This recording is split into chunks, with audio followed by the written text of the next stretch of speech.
बात करते हैं हमारे स्टार्टअप की। क्या स्टार्टअप की कहानी है? देखिए विजय जी, जाड़े का मौसम है और दिल्ली और उत्तर भारत में चाय की चुस्कियां आप ले रहे होंगे, तो आज चाय की कहानी से मैं शुरू करूंगा। क्या बात है, और चाय? इसकी भी मोरल स्टोरी विजय जी वही है कि आप अपने आसपास अगर अपना आंख और दिमाग खोल के रखें तो आप एक बहुत बढ़िया बिजनेस सोच सकते हैं। तो ऐसा ही बिजनेस जो है अमलीक सिंह बिरजल ने सोचा कि चलो चाय का बिजनेस किया जाए। क्यों सोचा? हार्वर्ड के पढ़े हुए, हम लोग हार्वर्ड की जिक्र कर रहे थे, तो हार्वर्ड के पढ़े हुए हैं और वो जब जो है बेंगलोर में नौकरी करते उन्होंने देखा कि ऑफिस से निकल के लोग टपरी में चाय पीने जाते हैं, क्योंकि ऑफिस की जो मशीन वाली चाय और कॉफी वो सचमुच बहुत बुरी होती है, मतलब बहुत ही बुरी होती है, वो मैं पी नहीं सकता हूँ। तो किसने डिजाइन की है ये जो भगवान सारा? ने कहा से एक भी आदमी नहीं मिला जो कहता हो कि ये अच्छी चाय है। विजय जी कसम से बता रहा हूँ, मतलब इससे बुरी चाय उससे बुरी कॉफी दुनिया में कहीं हो नहीं सकती जो मशीनें लगी मेरे रहती ख्याल से हैं। कॉस्टिंग के हिसाब से देखे तो भी वो महंगी होती है। यदि महंगी होती ऑफिस है, मेंटेनेंस चलाते हैं ऑफिस में सब लोग, मतलब आंख बंद करके मैनेजमेंट भी सारे कंपनियों के आंख बंद करके उसको लगाया, वो कोई उसको पसंद नहीं करता। उसमें ब्लैक कॉफी लोग पीते हैं खाली, कि वो उसमें कुछ नहीं, पानी गर्म और कॉफी है। तो ऐसे ही बहुत सारे लोग अपने ऑफिस से निकल के टपरी में चाय पीने गए, मजा आता हुआ, तो वो चाय में मजा तो आता, लेकिन उसमें एक दिक्कत है।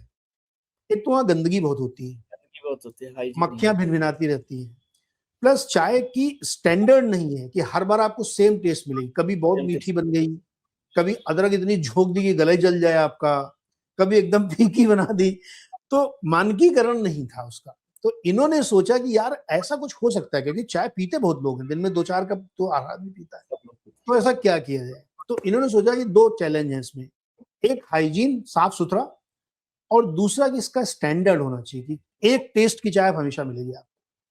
तो इसको सॉल्व करने के लिए उन्होंने सबसे पहले एक मशीन बनाई, इंटरनेट ऑफ थिंग्स का इस्तेमाल करके।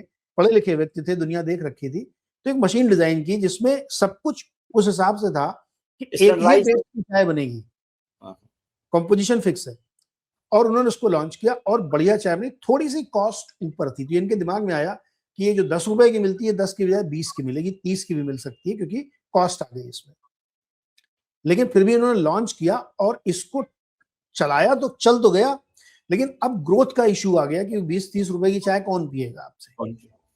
तो इन्होंने दूसरा दिमाग लगाया कि ग्राहक को अपने टपरी पे बुलाने की बजाय आप ग्राहक के पास जाइए, और उसी कॉर्पोरेट के पास ये गया जो बहुत ही घटिया कॉफी और चाय आपको पिलाता है। उसको बताया साहब आप मेरी मशीन लीजिए, इस मशीन की क्वालिटी जो चाय और उसकी है वो बहुत शानदार है। तो वो मशीनें उन्होंने कॉर्पोरेट्स को बेचना शुरू किया, तो उसका नाम हो गया चाय पॉइंट। चाय पॉइंट एक बहुत ही फेमस ब्रांड है, बड़ा ब्रांड हो गया। एग्जैक्टली तो कॉर्पोरेट को उन्होंने बेचना शुरू किया, फिर अपने स्टोर्स भी खोले और काफी बढ़िया इनका धंधा चल निकला। आप घर पे भी मंगाएंगे चाय तो एक बहुत अच्छा सा पैकेट में वो चाय लेके आएगा जो कागज का होता है, गर्मा गर्म चाय आपके पास आएगी। थोड़ा सा कॉस्टली है सड़क वाली चाय से, लेकिन टेस्ट अच्छा है, कन्वीनियंट है, साफ सुथरी है, हाइजीन है इसमें। तो ये धंधा चल निकला।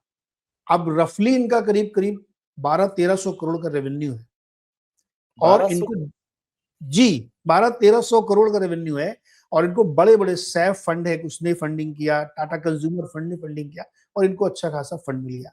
तो चाय बेच के भी, जबकि भारत में मुझे लगता है सबसे ज्यादा चाय की दुकानें होंगी, सबसे ज्यादा, ठीक है, उसके बावजूद मैंने वहीं पर जाके डिसरप्शन किया ना।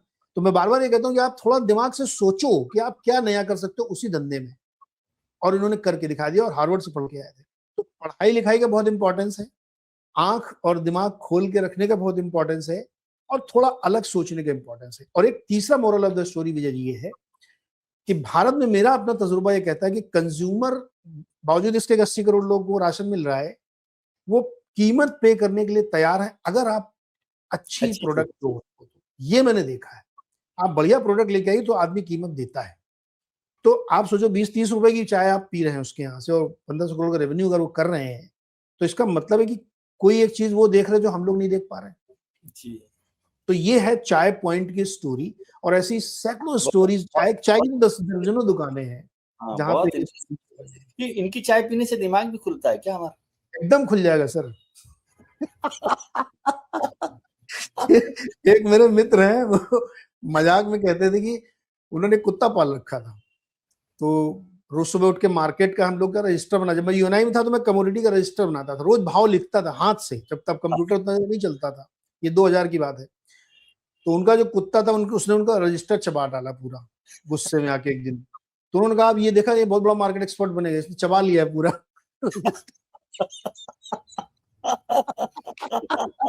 तो अगर अमलेख सिंह जी की चाय हम लोग पिएंगे ना तो दिमाग खुलेगा। नहीं, इसका सीरियस नोट पे, तो मजाक की बात थी। चाय सिर्फ एक कप चाय नहीं है। अगर विजय जी मुझे अपने घर चाय पे बुलाएंगे तो ये एक रिस्पेक्ट होता है, ये थॉट प्रोवोकिंग डिस्कशंस होते हैं, और आप जहां चाय पीने जाते हैं वहां का माहौल भी सुनते हैं। तो अगर आप अरे सर देश में पे चर्चा करके सरकार बदल गई, आपकी चाय पे सरकार बन गई, तो चाय को बहुत इंपॉर्टेंस दीजिए। मैं चाय पे कविता लिखूंगा बहुत जल्दी ही कि चाय कितनी महत्वपूर्ण चीज है चाय। चलिए सर, आइए आपको किसी दिन हम चाय पिलाते हैं। और आप मुझे पिलवाइए, अमरीक सिंह जी के कहिए कि एक कप ऐसी भेजिए जिससे मैं, नींद तो खुली हुई है, दिमाग भी खुले। दिमाग भी खुल जाए। Thank you very much sir, बहुत मजा आया। बहुत हो रही है यहाँ तो दिल्ली में, तो उसके लिए चाय ज्यादा जरूरी है ना? लेकिन बिल्कुल बिल्कुल चाय बहुत चलती है तो चाय पीजिए। अरे बहुत चलती है यहाँ पे, मैं चाय पीने ही जा रहा हूँ। अमृत तुल्य, यवले की अमृत तुल्य चाय पीऊंगा मैं। हम लोग मजाक में कहते हैं कि कोई कहता है कि चाय पी रहे हैं, ये चाय का टाइम है क्या? मैंने कहा चाय का क्या टाइम होता है? चाय कोई टाइम नहीं होता कभी भी। अपने नॉर्थ में तो जब बोर हो रहे होते चलो चाय पिए चल के। खुश होते हैं तब भी चाय पीते हैं ना, तब भी पीते हैं। चाय के लिए यही समय है, सही समय। यस। चलिए चाय पीने चलते हैं। Thank you very much sir. Okay sir, नमस्कार। आपके लिए आने वाला कल आज से बेहतर हो। आप अपने मित्रों, परिजनों, रिश्तेदारों के साथ खुश रहिए, मस्त रहिए, व्यस्त रहिए, स्वस्थ रहिए, और दिमाग आंखें खोलने के लिए चाय पीते रहिए। और नीरज जी को द एंड शो के साथ साथ हमारे साथ भी देखिए। Thank you sir. Thank you. Thank you.